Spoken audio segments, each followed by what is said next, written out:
because I do prefer physical books, but I can hoard so many ebooks. Nobody has to move my ebooks. My poor you can husband. buy new ones and not have to answer any questions about why you haven't read the last why do I three need a that new you bought. copy? Why do you need a new copy of The Stand, Ashley? You already have 5 copies of The Stand. Why do you need a new one? Mind your business. Mind your business ain't so Mind your damn hard. Really so easy to do. The Articulate Coven is the original, unofficial fan podcast and community for Anne Rice's Interview with a Vampire, The Vampire Chronicles, The Lives of the Mayfair Witches, and the Immortal Universe from AMC and AMC+. Welcome to the Articulate Coven. We are your hosts. I'm Joel. I'm Ashley. And we are the Articulate Coven. And it's a movie night, Ashley. It is. Grab your popcorn and your cocktail. It's movie night from the 80s. This one much less gross than last movie night. Not gross. No. Terrible. Silly. So Terrible. silly. It's so bad. And I like a really campy spoof. I do. I love that. And that was so big in the the early 80s, such a huge thing. Like Airplane is a fucking treasure. You know what I mean? This is a movie. No, I could totally see why people love it and have a lot of nostalgia for it. You know, especially if you're around our age. I totally get it. It's a very Gen Z, elder millennial, movie you shouldn't have watched at that age kind of thing. Yeah, lots of inappropriate humor for all of us when we were the age that we were when we saw this on cable or whatever. Yeah, definitely. We were talking about Love at First Bite, by the way, from Love at First Richard Bite. Hamilton. Not Richard. No, not George. George. I did it again, Ashley. God damn it. It's George. It's George. It's not Alexander. Hamilton. It's not Richard. It is Richard George. Hamilton is a basketball player. Susan St. James. I mean, he might be other also things in too. this. He might be George Hamilton's brother. I don't know. Okay, so yeah, George Hamilton Cousins? or Robert Kaufman. Robert Kaufman, the writer and the director on this. I mean, this came out literally the year I seems was like born, to me 1979. nice, very nice. This seems to me very much like the two of them are sitting around having cocktails one night, and they're like, "We should do a Blackula." Yeah, except for me. Yeah, a Tannula, an Orangula, if you will. I almost do spit that? my tea everywhere, Joel. Shit. Oh my God. I can't believe that didn't come out of my nose just then. Oh my God. Yes. He is the most tan Dracula that's ever bitten a neck. He's 100% the most tan Dracula that's ever bitten a neck. I mean, I think I said last week he's also about the palest that George Hamilton's ever been. He really went all in on the role. Yeah. Okay, right from go, the movie opens with wolves going crazy in the background. The coffin opens, and the first line is "Children of the night, shut up." And I mean, you know exactly what movie you're in for from go there, right? And they told us, and that is what we got. It's like the $5 hot and ready pizza. It's $5. It's hot. It's ready. That's what you get. This is the movie that you signed up for. It's the one where they shut up. Okay, so I was a little confused on the inciting plot incident here until I went to the Wikipedia page and looked it up. It's so ridiculous. Okay, it's so funny and ridiculous. Is it Igor? Who's not Renfield? Renfield is his assistant. It's actually named Renfield. That's right, because it is supposed to be Dracula and Renfield here. And Renfield. Okay, so Renfield comes in and says, "Master, there's someone at the door. I think they're from the government." And Dracula says, "How do you know?" And he goes, "They're wearing shoes." As meaning everyone else in our country is shoeless. As shoeless. So this is literally a joke about the Romania at the time was under a communist regime. And one of the things that they did is literally overturn old cultural remnants of what the country was, because part of the thing that communism tried to do, at least in Soviet Russia, was abolish the past, right? Like everything is just the state. Okay, so that's the joke here. Is they're going to tear down Dracula's castle and build turn it into it's a gymnastics training facility. They're the government is basically he's forfeiture of property. Here you go. We're going to train champion gymnasts. Okay, so that was an example. We know they're from the government because they're wearing shoes. That was an example. There are a lot of jokes in this movie that are sort of low blows, very of their time kind of humor. But here's one that I really like. The crowds are surrounding the castle, and you can hear them in the background. And Dracula says, "So they've come to pay their respects, have they?" And Renfield starts to answer, but a rock flies through the window and answers for him before he can go any further. I love it. They've come to repay their respects. Yeah, I'm breaking windows with rocks. Yeah, there's a lot of really funny silliness in this. I don't mean to make it seem like I did not enjoy this very bad film. I enjoyed it. It was a weekend of bad movies. Okay, I've got to look this up now. When was George Hamilton born? There are so many jokes in this. Okay, so he was born in August 12th, 1939. They don't have a death date for him. I'm guessing he's still alive. That's interesting. Yeah. 1939. So, okay, this was in 79. He was 40. No way. He's 40? He's 40. He was 40? 40. Ashley, I'm 42. I mean, he's 84 now. He looks so much older than 40 in this movie. Joel, that's what the tanning does to you.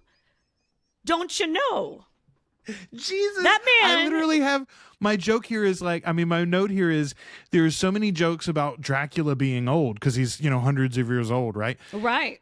But I thought they were funny because Hamilton looks old in this movie. I'm like, he's too old to be Dracula. He was 40? 40. Oh my God.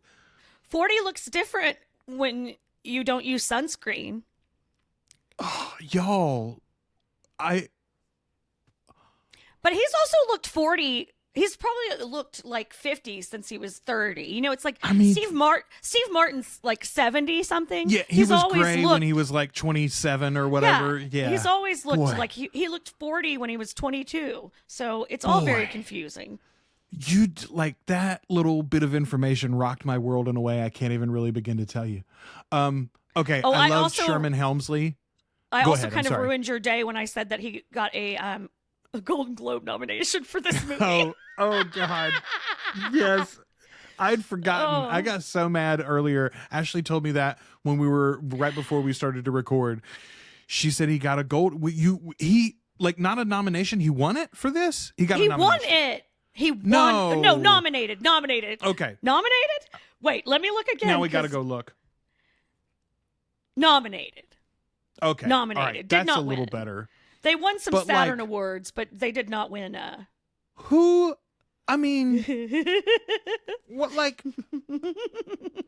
A lot of things came out in '79, y'all. Like Golden Globe nominated George Hamilton for Love at First Bite. Okay. Look, it's a funny movie. This movie has a 70% fresh rating on Rotten Tomatoes, Joel. 70%. Joe Dirt has 9%. Just to give you perspective. I don't know why Husker Do's? Husker Don'ts? I only know that because someone mentioned it the other day. She was looking up her favorite movies, and she was really bummed that Joe Dirt was at 9%. Oh. Okay, Sherman Hemsley comes in as the swinging preacher, and I freaking love excellent. It. He's when you was gone. He's always so good. Always so good. That man did not miss. This movie made $44 million. God bless. It cost $3 million to make. This movie was a box office success. Like a smash. Yeah. Yeah.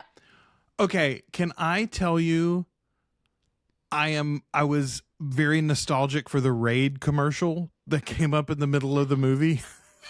The little cartoon Raid commercial with the bugs. I was like, oh yeah.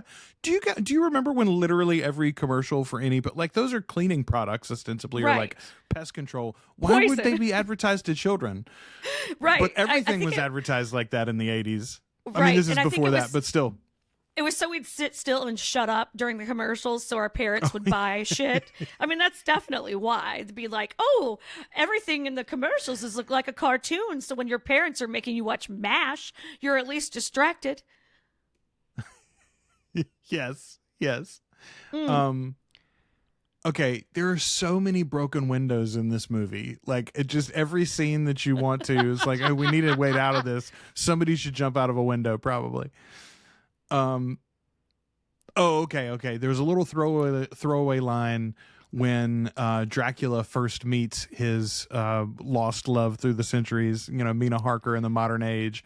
Oh, she's so vapid. It's so funny. She's such a, like, I don't know, like a playgirl. Like she's like, yeah. What does she say? There's a line. I think I've got it down here later, but she talks to her friend and she's like on the phone and she's like, oh, your problem is that you ever sleep with them twice. Right. Yeah. She's definitely got a party girl vibe to her. But there's a throwaway line when he first comes up and he makes his pass and she's like, Bob Evans from Paramount sent you, didn't he?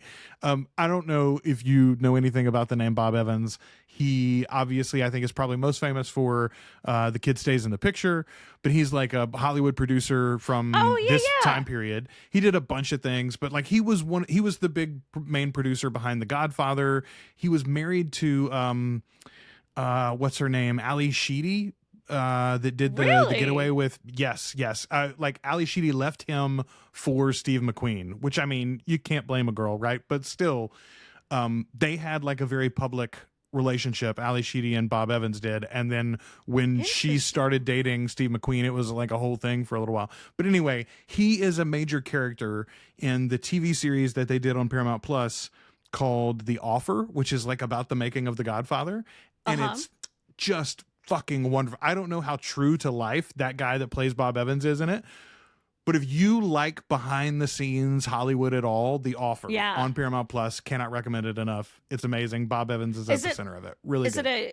Is it a documentary or is it more like it's dramatized. It's like a fictionalized version of it. Cool. Yeah. Cool. But like, it's the main character is not Miles Teller. Now I got to look it up because we were talking about it so much. It's going to annoy you if you don't. Yeah, exactly. Maybe it is Miles Teller, actually. It is Miles Teller. Look at that. Okay. So yeah, Miles Teller plays Albert Ruddy, who is like the guy who had the idea, hey, let's go do it. Dan Fogler plays Francis Ford Coppola. Justin Chambers plays Marlon Brando, and he's so good as Marlon Brando in it. But Matthew Good is the guy's name who plays Bob Evans in it. And like, genuinely, I would love a spinoff that's just about Bob Evans and his like crazy Hollywood adventures with that guy playing him. He's so good. He's like one of these guys who's like, let's do lunch tomorrow, Bubba. He's that guy. Yeah, like a stereotypical, like a big mover and shaker, a big Hollywood man, making things happen, always making with deals. The giant sunglasses. Yeah. Cocktail at 9 a.m. kind of guy. Isn't Bob Evans also a sausage maker? Is that right? I think. Isn't Bob Evans a hotel chain? I was thinking that was. Is it like a country restaurant? Maybe it's a country restaurant. Maybe you might be right. Not the same guy though. Different. Not Bob. the same guy. Different man. Different business entirely. Okay. Note to self, Ashley: if you ever find yourself as an agent, keep a mongoose in your office. Ricky Tikki Tavi would have fixed that snake issue right up. Look, listen. Like he's held over the barrel by Dracula here with the snake charmer, and I'm like, all you need is a mongoose, man. I don't fuck with snakes. I don't like them. I mean, they're fine. You're fine. Whatever. I don't care for them either. No, thank you. I'll do pass. I'll do a hard pass on that. Poor Cindy owes her psychiatrist boyfriend money for her. This is like a very hi friends. If you are sleeping with your psychiatrist, they are not a good psychiatrist. Full stop right there. You don't have to add anything else onto it. If you're sleeping with your psychiatrist, you should have both a different lover and a different psychiatrist. Come see us for better mental health suggestions like that. Yeah, No, don't fuck your psychiatrist. I did like their name was Cindy Sondheim. Okay, I wondered about that too. So Susan St. James is Cindy Sondheim. She's our love interest here. I thought she was awesome. I looked her up. I don't She's know really funny exactly in where this. I know her from. She did a bunch of things. She did a Yeah. There was in particular there was a TV show that she was in. Kate Nally is what I rember her. Kate in Nally. the most. There you go. That's what I was. Okay, so I confused though Kate Nally with what was the two women detectives show? Yeah. Shit, what was that? Whoa, where did those balloons come from? Oh, it's because I put up a peace sign. I think. I think That's that hilarious. Does it. Yep, that's what does it. Look at that. Oh shit, what was that? Kate Nally and I can give you thumbs up too. This is hilarious. Oh, what was that? 80s. I don't know. 80s Fuck. women That's detective gonna shows. annoy me. Yeah, 80s women's detective show. That's annoying. One of them was Cagney and Lacey. Cagney and Lacey. I knew it was the two names though. When I could literally read, picture them. yes, when I read Kate Nally, I was like, "Oh, that's that show that I loved." No, the one that I loved was Cagney and Lacey. Kate Nally was before my time, but she was also on Macmillan and Wife, which I have seen a few episodes of that, like in reruns or something on TV Land. Which that was a cool show too. But I think she's great in this. You're right. She does. They do play her a little vapid, but like yeah, I it's think totally she's fine. funny, and like. It's interesting to me because like obviously George Hamilton is in on the gag, like he was one of the executive producers. It's his show, Right. but she seems so much more clearly game for the gag, and like Yeah. George is kind of stumbling through it, and Susan St. James is like hitting the marks. I don't know. I liked her a lot more in it than I liked him. Yeah, her timing is really good, and she is very committed to the bit. You know, like when you're doing something that you know is a little stupid around the edges, if you are not fully committed, you are going to both feel and look stupid, 100% of the time. Oh, 1,000,000%. Yeah, you're right. I like his line. I'm gonna go out and get a bite to drink. So stupid. He starts robbing the blood banks and things like that. That's so great. I He always love also- that move. Wait, he gets in the elevator and he tells the elevator guy, "The roof, please." God bless. This movie had a sequel. No, they want to make a sequel. They still want to make him and Warren Beatty. Listen, Warren, nobody wants to see Dick Tracy 2, okay? Look, in 2009, he talked about making a sequel to this movie. Can Dracula age that much? I mean, well, no. He saw the last Indiana Jones movie and he was like, Disney can do it. They can do magic. Yeah. They did a good job with that. I'll look 47 again. I look 47 again. Back when I Oh, was my God. 30. Okay, it's funny. The Count drinks from the wino and he ends up drunk himself. I do But- like that move. I think that's hilarious. It's so cool because they did it in our show as well. In Right. the 70s flashback, Louis is all stoned because he drinks from Daniel when Daniel's all hyped up. All fucked up. Yeah, I like that move. I think that's fun. I think that's and you can play that 100 different ways. That was one of the things I like. Also, I always like to pay attention anytime we're watching a vampire movie to the kind of like tropes that they follow or that they are like, this isn't a thing for us. And I like that to become a vampire, you must be bitten 3 times. That's how So- you become a vampire. In the novel Dracula, I think that might be the case too, right? Doesn't it? he have to bite from you multiple? Well, because like he bites Lucy. Oh yeah. and But she doesn't change right away. Like she changes Yeah. over time. And I don't That's think true. I think it's because he never actually killed her. I don't know. I don't. Maybe I should research that before I talk out of my ass about No, it. I do think it's a little like it's again when you break it apart, especially when It's you come silly. from like an Anne Rice world where it's like, as we said before, they were bitten, they shit their pants, and then they turn. Like, right. I mean, I don't know. It doesn't make sense of like why does it take a week and a half, and why is 3 the magic number? Yeah. Ah. So ridiculous. Okay, how would you like to go around dressed like a head waiter for the last 700 years? So, Okay, the idea that every vampire has to have a uniform and it's based on the Count Dracula outfit from the 30s, yes. that's and that perfect. you always I have to love wear that. some version of that. It's fucking Yes. brilliant. It's so funny.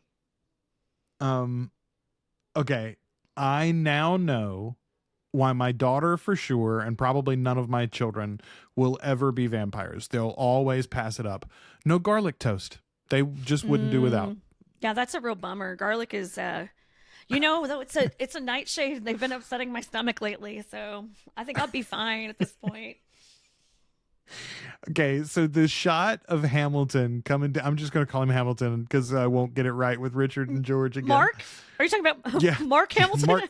Yeah, that's right. When Luke Skywalker comes down the stairs dressed as Dracula. No. So George Hamilton comes down the stairs in all of his like Dracula regalia. Very nifty disco scene, right? And it's either yes, it's the like disco.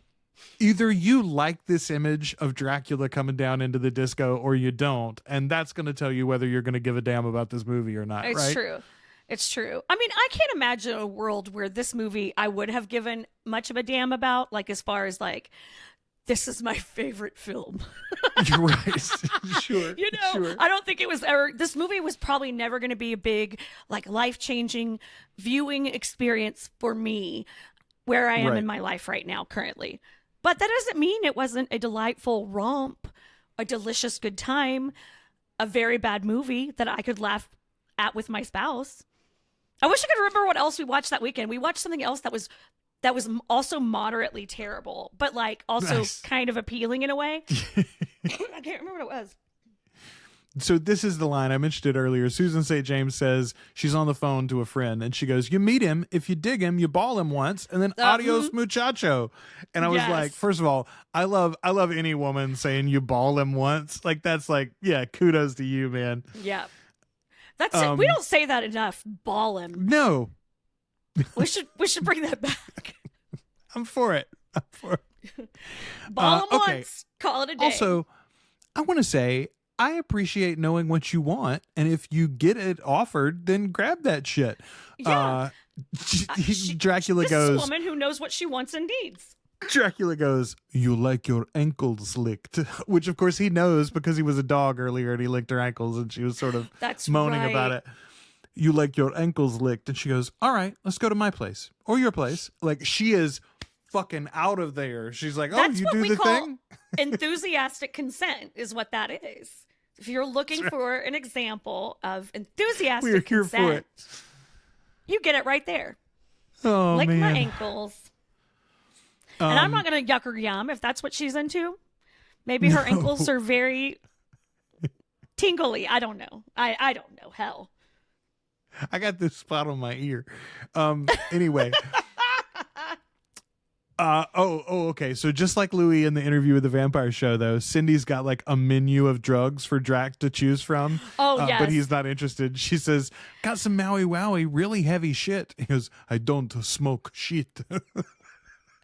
I just love the open drug use of the late 70s and early 80s. What a time. What a time for film and television to be able to just openly, pleasantly be doing drugs.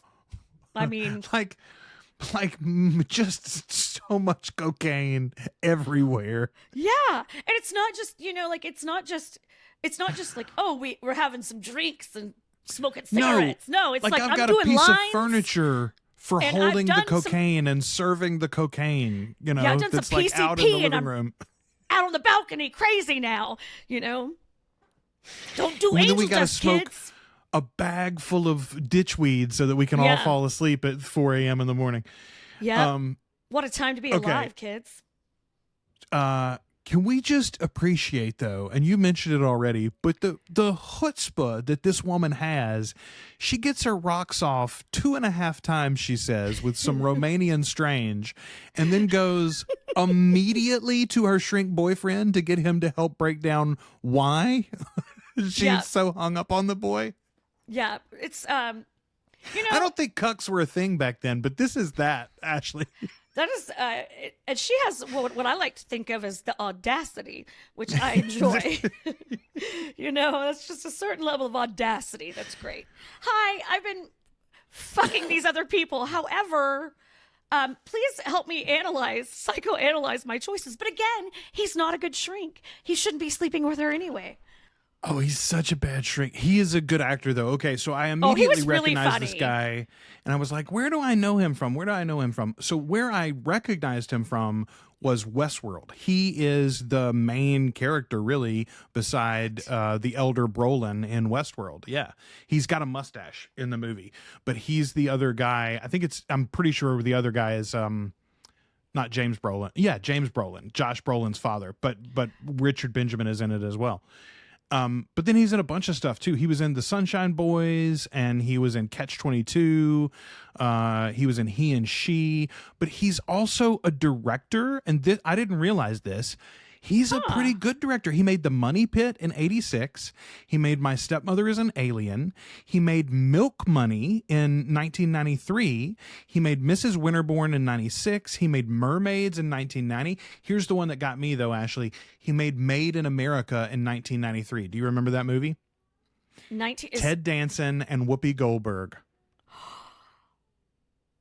The Sperm Bank movie? Oh, my God. Yeah, that's around he directed the time that Ted Danson did blackface. Remember that shit? Yeah, well, we did it with Whoopi Goldberg. They were dating in real life at the time. I know. That was a wild time. Wild time, y'all, the 80s. Everybody was on drugs. I saw Made in America like 3 times in the movie theater probably, and then it was one of those movies that played a lot on HBO, so I saw it a lot there too. But it's like Will Smith is in that. Like, it was one of his first movie roles. And he plays the boyfriend for the daughter to Ted Danson and Whoopi Goldberg. Like, she went to a sperm bank and had a donor when she got ready to have a kid. Yeah, and it turns out that Ted Danson was the donor. But anyway, it's a very funny movie. I remember that whole plot now. Big Holy fan shit. of Richard Benjamin. He's got a great career. You should go look him up. And he's you the shrink did break here. my brain when you said he's in Westworld, because I was like, thinking about the new Westworld. Oh, yeah. No. The movie, the 73 movie, 74 movie or whatever. And I was like looking at him, and he looks like Mr. Bean's cousin to me. Like, he looks like he's probably like just like kind of related to Rowan Atkinson. It's like American Mr. Bean, yes. Yeah. So I was fucking really trying to break my brain to figure out. I was like, that had to have been in like season 4 or something of Westworld. I was not watching it then. Okay. So speaking of earlier, I mentioned that there are a lot of jokes in this movie that don't really age well. Here's one. We're at dinner, and Jeffrey, the shrink boyfriend, wants to check out this new guy, Cindy's trainer, who's named Renee, and he's still a bitch, is what he says. Jeffrey corrects, or she says that Renee's still a bitch. Jeffrey corrects her and says, now, darling, they all have a right to their life. And then Cindy says, yes, I know. They love in their way. We love in ours. Who's to say which is right? By the 21st century, homosexuality will probably be the normal lifestyle. Jeffrey just deadpans. Excellent. Okay. Ashley, how do you handle, and honestly, probably less of a problem for you and Brett because you don't have kids in the house. How do you handle movies that haven't aged well? Does it chafe you? Can you just take it in context? Like, I can take it in context. Okay. I can take it in context. Sometimes I'm like, oh, that's kind of a bummer but not usually, because I'm just like, no, it was made in the time it was made in, and like people talked like that then. It's not great. It's not how we behave now. And hopefully we've all interesting learned here and grown. Even that they're like looking askance at it, they're both out loud supportive of their like they're not like, oh, those dirty gays, how could they, Right. Yeah. Right. Which, and hell, that could have been their fucking attitude in this period too. Like, yeah. But I just kind of roll with it. If I would say, if I was watching it with someone who needed me to explain that wasn't, hey, look, this is because this is, fucking 40 years ago. This is 45 years ago. This movie is as old as I am. So I'm sure some stupid shit have come out of my mouth too over the course of 45 years, and we'll let love at first bite go on into the sunset like it was intended. Yeah, I mean, it's easier if it's like a period film, or even if it's like a very old film, right? You show, like, I've got 4 kids, so if we show them some movie from like the 60s, just the way the film shot, they can tell off the bat there's gonna be some shit in this movie that will seem way crazy. Yeah, like, absolutely. all of the telephones have wires and they plug into the wall, for instance, and you gotta spin the little thing anyway. So the fact that there's some outdated slang or outdated jokes or whatever doesn't generally faze them. What is harder to stomach personally, and it's harder for them to understand, I think too, is like when we watch a movie from like 89 or 94 or whatever, and it's one that I've already said several times, oh, I love this movie, it's one of my favorites, whatever, and they're like, the whole thing hinges on homophobia, Dad. Like, what is up with that? Yeah, I mean, it's like things you should have seen more... sitcoms in the 90s, guys. I don't know what to tell you. Like, I mean, Friends doesn't age well. No. You know? So, not that there's anything wrong with that. I mean, there was a whole freaking meme about, anyway. Yeah. Yeah. It's a whole, I mean, it's harder when it's newer and it's something that like, that you do really love, and that when you watch it through a lens of nostalgia. So you're not thinking about what's problematic about it when you're watching it. And especially sometimes it's something you haven't watched in a long time and you fucking forget because it never occurred to you when you were watching it as a kid that it was totally fucking twisted shit. Okay, here's a perfect example. All right. Earlier in the movie, this is one of the first things that happens in the movie once Drac gets to the city, honestly. There's a shot inside what seems to be a Mexican family's apartment where the father is being complained to because he won't work. Then they all confuse Dracula as a bat for a black chicken and chase it around the house. Yeah. There are a ton of bad jokes like that in this movie. Like, it's like not appropriate. Not appropriate.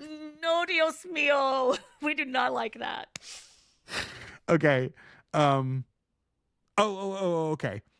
I love the idea of the Star of David not having any effect on Dracula, but then he's like genuinely worried about a cross being pulled out. So silly. Like, how ridiculous. This is one thing that I love I just read the first book in the Anita Blake Vampire Hunter series by Laurel K. Hamilton. I say read, I reread it, but I just finished it recently. And one of the things that I like in that series is that any religious symbol works as long as you have true belief. An atheist cannot hold up a cross and it matter. They can go right the hell through it. But a true believer could hold up a worry stone or a voodoo doll or a Star of David or anything. Any higher power symbol. Yeah. I haven't read those books. I haven't read those books. I don't have time to right now, but they're not great. They're not like I enjoyed. I mean, they're fine. It's interesting. There's a video forthcoming. I'm working on a little script to do like what an Anne Rice fan loved and hated about the Anita Blake series kind of thing. Awesome. Yeah. And my plan, honestly, my favorite of the series, I was thinking it was like the 5th or 6th book. I think it's like the 9th book in the series. There's a book called Obsidian Butterfly that I really, really remember like just adoring. And what I've said is I'm going to work my way back through at least that far and see if it holds up in memory. We'll see if I make it that far in. This 9 first one was, is a lot of books, Joel. They're quick. They're not like 25 hours like Anne's books, right? They're like 8 or 9 hours, most of them, it seems like, at least until you get into the later stuff. But that's one of the things that I liked, and it is referential here as the Star of David does not work for Dracula. Does not work. But I mean, you've heard the joke, right, about like how 2,000 years ago, ancient vampires suddenly developed an allergy to capital T's, and they were like, "Oh, what happened?" Right? What the hell? Everything used to be fine. Yeah, it's so funny. It's so. I mean, and the hypnosis off. That's part of what's. Oh, that's so cute. They put the waiter to sleep, right? So stupid.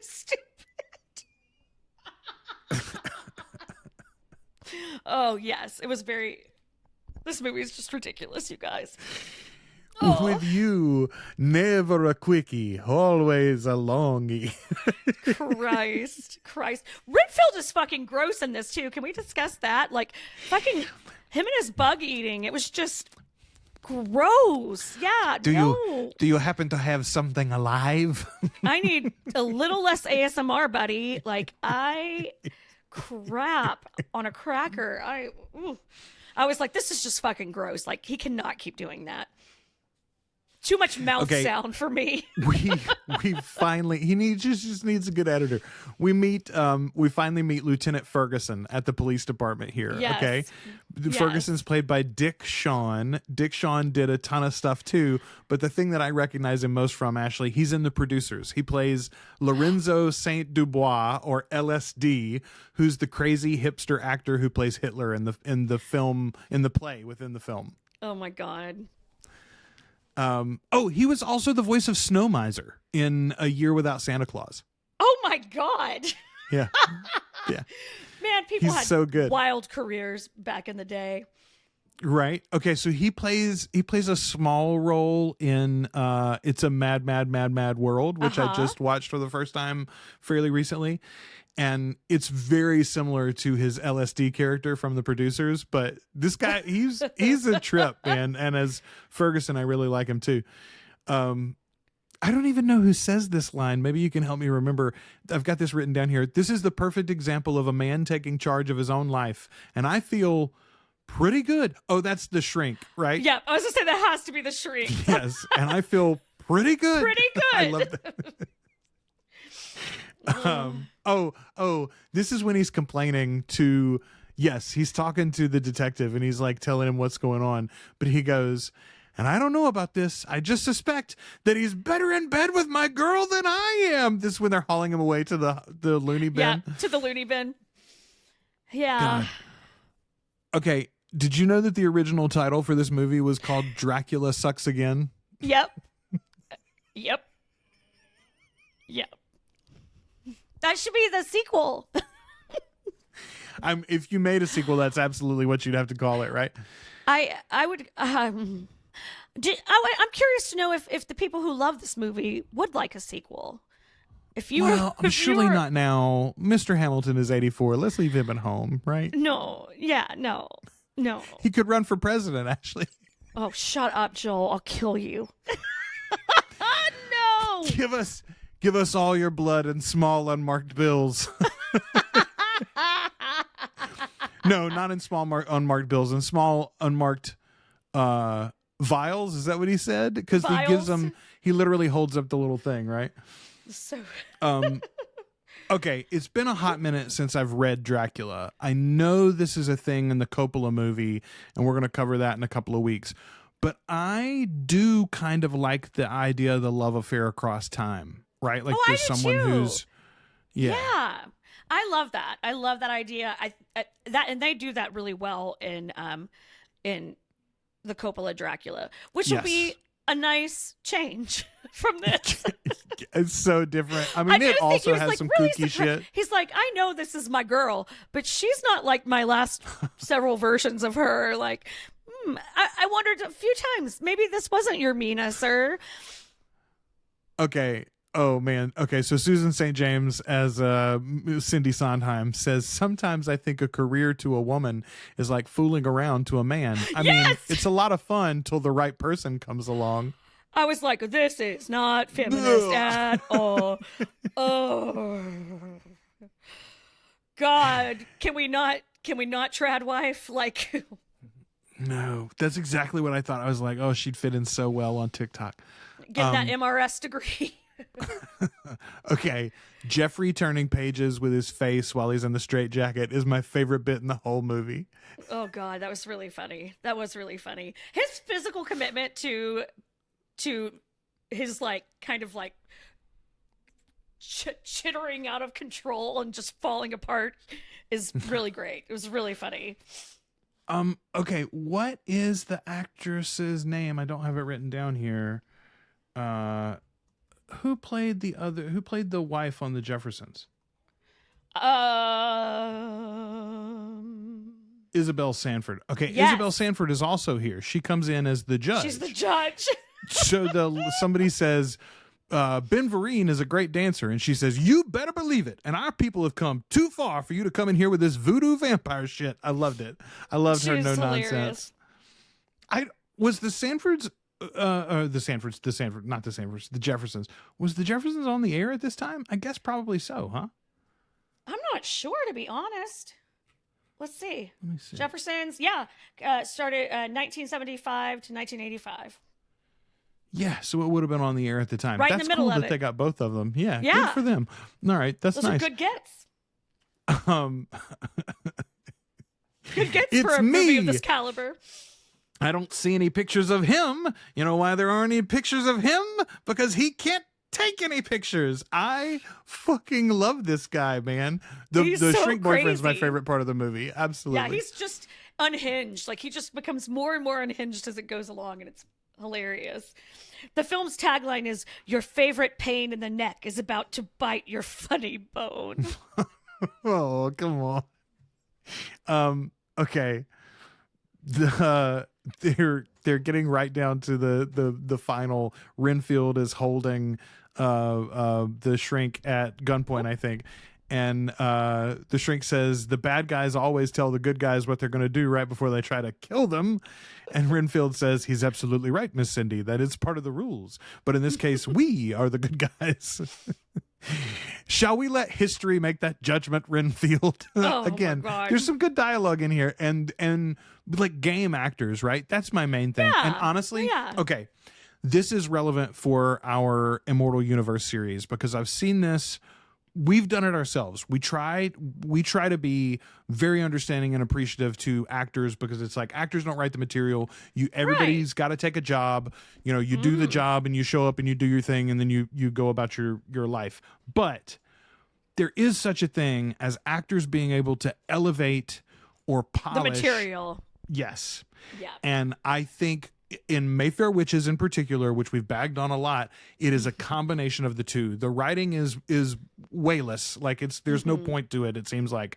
But the actors, other than honestly, I think Harry Hamlin was running circles around the rest of the cast last year doing what he could. He was eating that but scenery. There's a lot of lifeless paint by numbers acting there. And this is a good example of actors chewing it up and making it worthwhile even when it's mostly not good. It's much more fun to do a movie like this if you commit to the fun of it. You know, like you have to be in on the joke a little bit to make this work. Otherwise this would be unwatchable. Let's be real. This would be fairly unwatchable. Okay, here's another line. Little homophobic joke, but I like it. There's three guys standing. I think they're tied together at this point. I've got a lighter in my right front pocket. One of you fellas want to reach in, grab it, and flick my bick? Mm-hmm. Flick your bick was an overused joke during this time period as well. I feel like. That's a good point. I guess I heard that a time or two when I was a kid as a dick reference.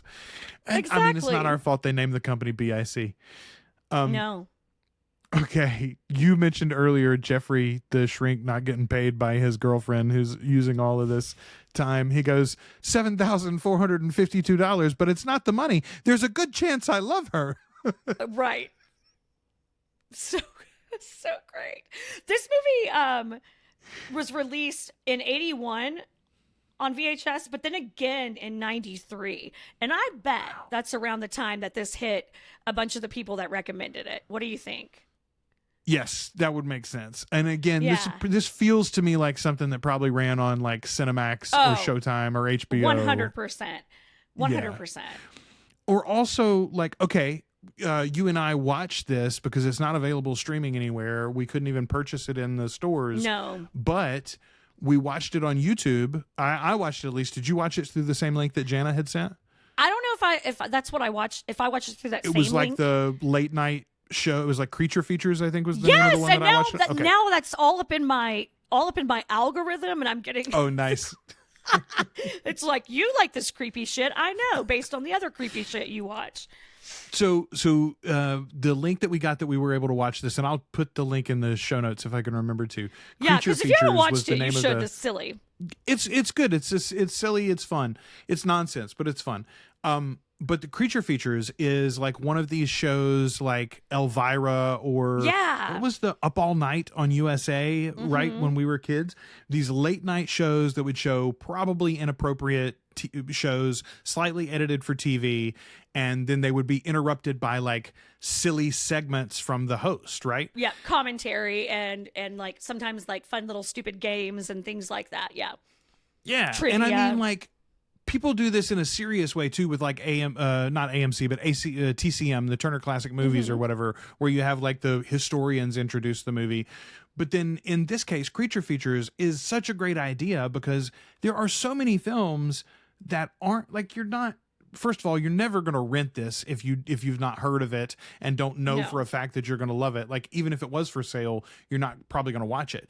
But when Creature Features, if you get into a show like that or a service like that, and they're doing theirs as like a Patreon thing and on YouTube and whatever, but this used to be very popular on cable, you'd have a crazy kooky host.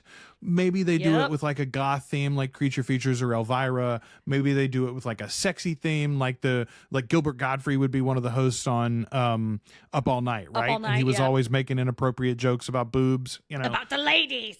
Yeah. But like whatever it is, I think that's cool. It's like having an older brother or sister that introduces you to cool rock and roll, right? Yeah, it's like somebody to kind of walk you through why they think it's fun, why they think it's cool or good or whatever.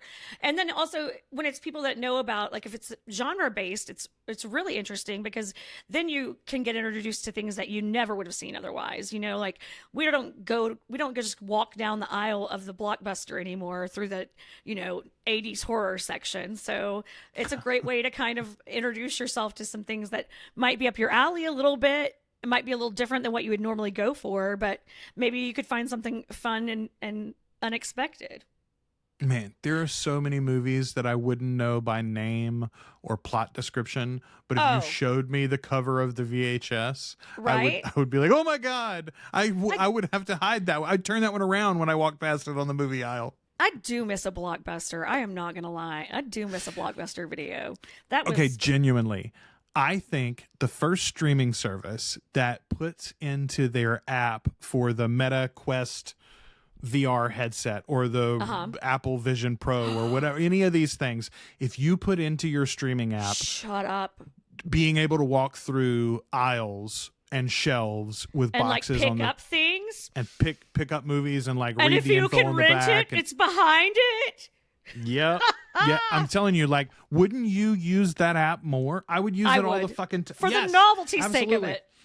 I've tried to explain this to my kids, like going through the shelves and looking at the boxes is such a thing. You just don't get it. And like running to a new release to see if any were left, like, it was so fun. That's the thing. It's the finiteness. It's the finiteness that's also there too, right?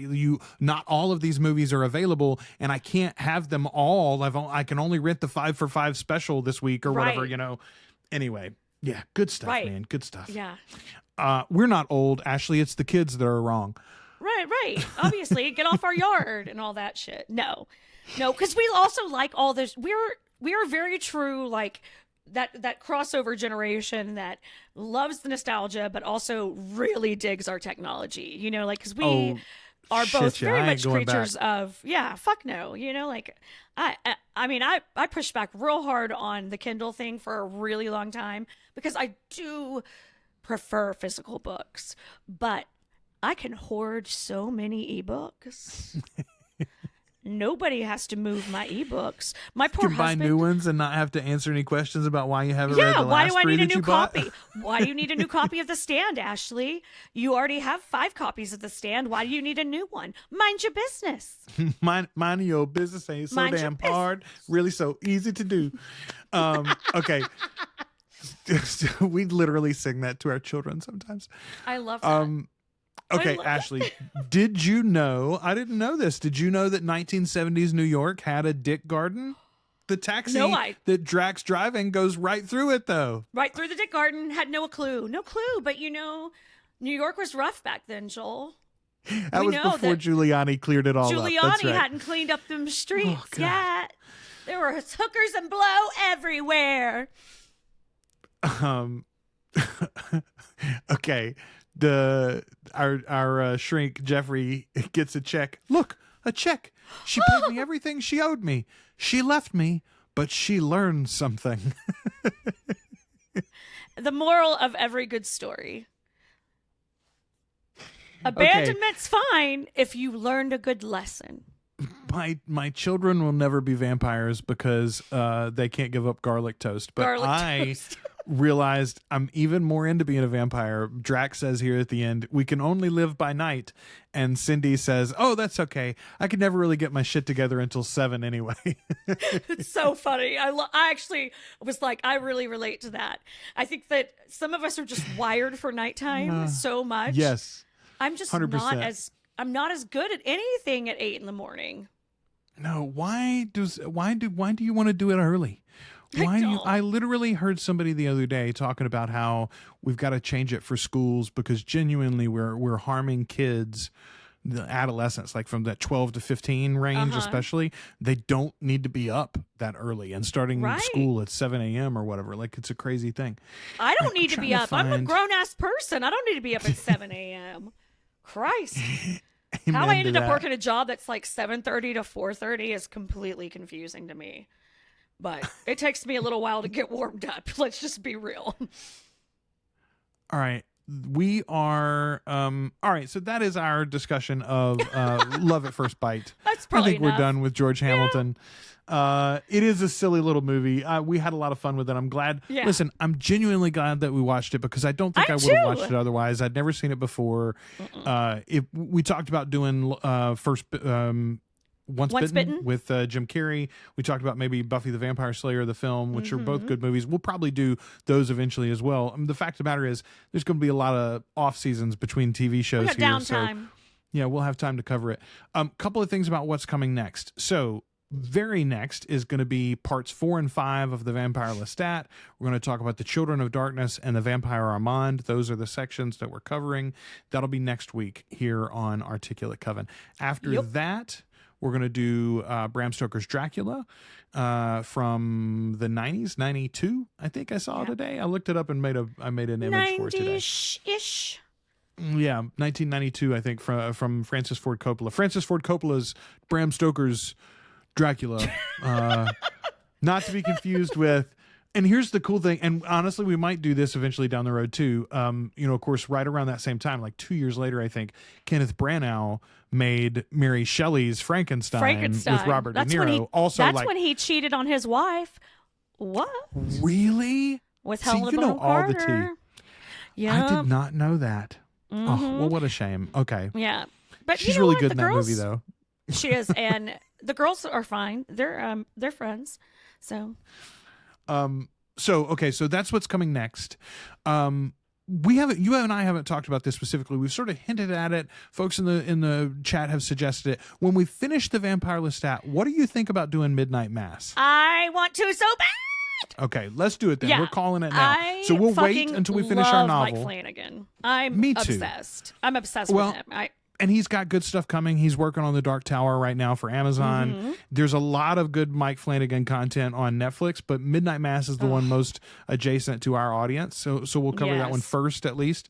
And we'll do that one. Excited.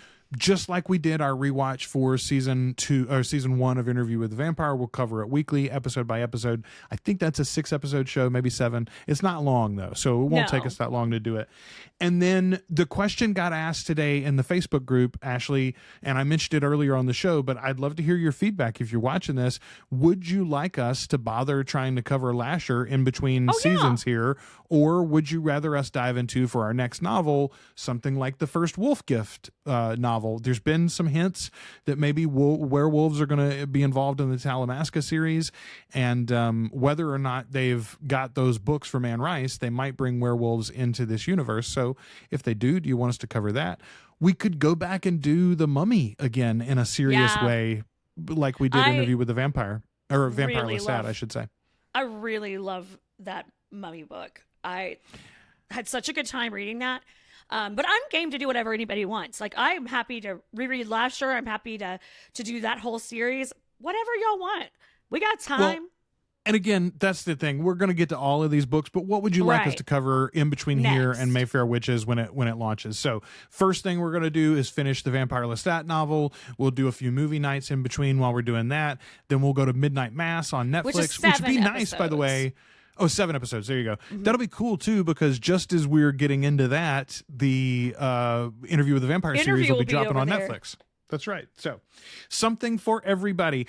Let us know in the feedback what you think about those. Oh, Ashley, before we get gone tonight, I had like 3 questions for you specifically from the YouTube channel, and I thought I would just bring them up and have you answer them.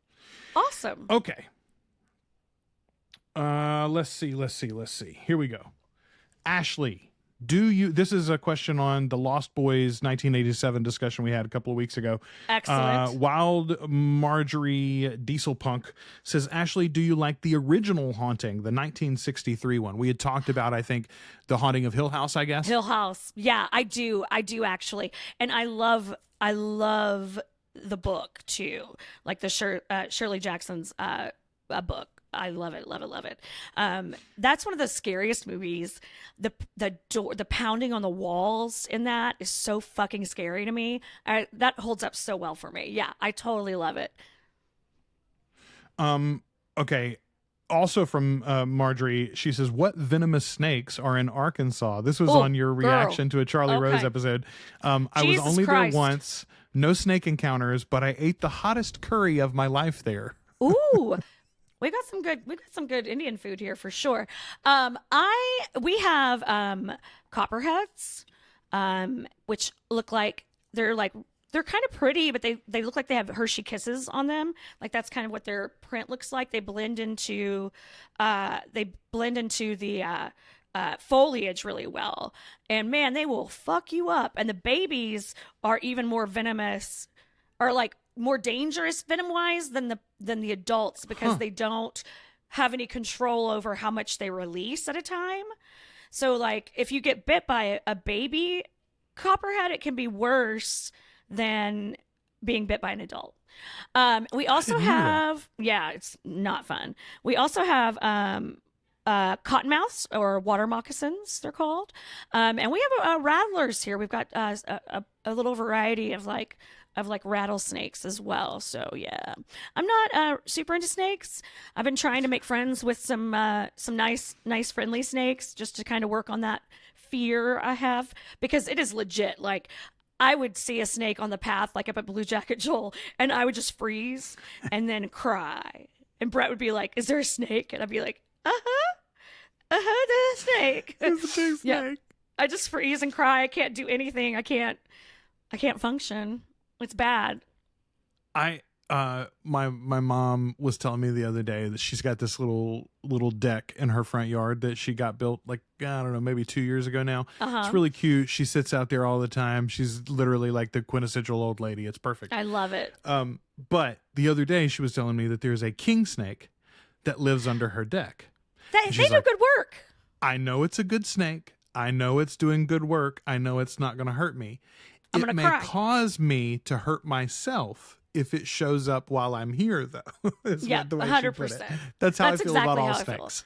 Yeah, I do, because I do understand, like, and you're not supposed to kill venomous snakes here. You're not supposed to kill snakes here. So I really am like, I'm not like anti-snake. I just am very afraid of them, and I know it's irrational. It's not irrational. It's built. It's like it's your human psyche. It's that reptilian brain going. It's like danger noodle. Danger noodle. Why do I know that baby snakes are more poisonous? Like that's or more venomous? Like that's the way this brain fucking works. All right, Catherine Thurman commented on your reaction to the Variety interview from San Diego Comic-Con.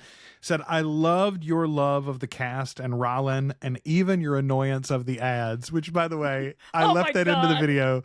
You got so pissed off at one point about...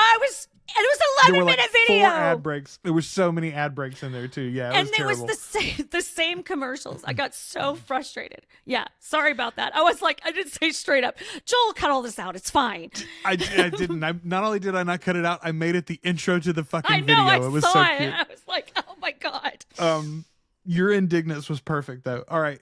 And then Catherine asks, will we see your reaction to the season 3 teaser? So I obviously did a reaction video last weekend for San Diego Comic-Con. Do you plan on making an individual video for some of those, or like kind of go? We reacted to it a little bit in the last episode of the podcast. I'll watch anything, y'all. But yeah, we did a couple more of those today too. So while we've been on the call, so there's more coming for sure. Yeah, absolutely. Okay, so Reacting speaking of is very more fun coming, and weird, by the way. I never know what to look at. I feel like a maniac. I feel like a crazy person who's like got the crazy eyes going all over the place. So I'm glad you guys an are interesting enjoying skill. Yeah, it's an Yeah. interesting skill to develop, and it's not something. It's not something that I've watched a lot of in the past either. So like I'm trying to kind of like figure out what works and what doesn't for people. Yeah, I will and like say what my this: setup is, like how my setup works, all that. So I posted on the Facebook group today. Kelly and I were talking about it, and we're like, "Hey, we should set up where we can sit at the desk together and watch a show together and react to so it." fun. So we're going to do that here on the channel at some point in the future. If you've got suggestions for what show we should watch through, she and I both enjoyed Buffy back in the day. Neither one of us have watched a whole lot of other supernatural TV shows, so pretty much anything is open and out there. Ooh, maybe do like the Vampire suggestions. Diaries or something. Okay, so that was my initial thought. Is like, people are probably going to want us to watch the Vampire Diaries, right? It has been one of the ones suggested, either Vampire Diaries or the Originals, which is like the spin-off show from that. But a lot of people made other good suggestions too. Like Lost was one of the ones that came up that I hadn't thought about, but I was like, I love Lost. It's not exactly supernatural, but maybe. Several people suggested Hannibal, and I'll just tell you right now, Kelly is not going to watch Hannibal with me. And I'll tell you a funny quick story about it. So first of all, I joked that she wouldn't want me standing on another fictional character that eats people as much as I would if we watched that show together. But here's the broader point. Genuinely, I had not seen Hannibal when it was on TV, when it was actually airing live. I watched it a couple of years later on Amazon Prime. And when I was watching it, for whatever reason, in Kelly's mind and memory, at least, and maybe this is true and maybe it wasn't, she has said multiple times, you were in a very dark place when you watched Hannibal. And she sort of blames it on the TV show. Like, maybe I was in a depression. I mean, my father was dying, I think, at the time too. But she's sort of like, it's Hannibal. So we're not going to watch Hannibal together. Yeah, it's not going to happen. She's got like a in her mind, a connotation with it. I totally get it. Yeah. Hannibal's that show that makes Joel... It is pretty dark and creepy, and it is. I mean, it's asking a lot of you as a viewer. Yeah, I love it. Absolutely. It's a great show. Rumors, by the way, say that might come back for a 4th season. Lots of smoke there. All of a sudden, Hugh and Mads Mikkelsen have both been talking about it lately in interviews. Well, a lot of people have been throwing Mads' name around for Marius. Yes. Woo. Listen. Listen. Anytime you can bring Mads into our TV show or our movie, I'm down for it. He was my choice for Doctor Doom. I love him in the Marvel in universe. I love him in everything. He makes everything he's in better. He is so great. Oh. Well, okay, and that, I mean, he doesn't do much comedy, but that is a perfect example of what we were talking about earlier with this movie, of an actor. Like, no matter what he's working in, he's bringing this gravitas to it and this performance and commitment that will elevate the material. Like, I mean, which Thor is he in? Like the worst one, right? Thor 2? Oh. But he's really good in it, right? Yeah. You know? The worst Thor. So. Oh. All right, that's it for this week. We've talked enough other pop culture stuff. Oh no! Oh my God! Curse words, Ashley. Sorry. I'm really trying not to use "fuck" as my thinking word anymore. Since that was pointed out, I was like, maybe it's because fuck. I say fuck when I'm thinking a lot. It's your We've replaced with fuck. I have. So I've been working on that for the kids. Well. We will speculate on that as we contemplate parts 4 and 5 of Interview with, or excuse me, I keep saying Interview with the Vampire because they've named the damn TV show that now. I know. The Vampire Lestat is the novel that we're discussing next week. Parts 4 and 5 coming for you soon. Until then, we have been your hosts. I'm Joel. I'm Ashley. And we are the Articulate Coven.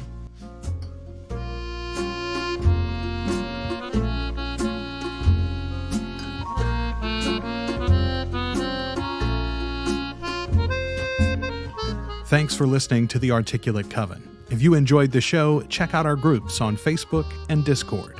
Subscribe to the channel on YouTube. or find us at articulatecoven.com and wherever you listen to podcasts.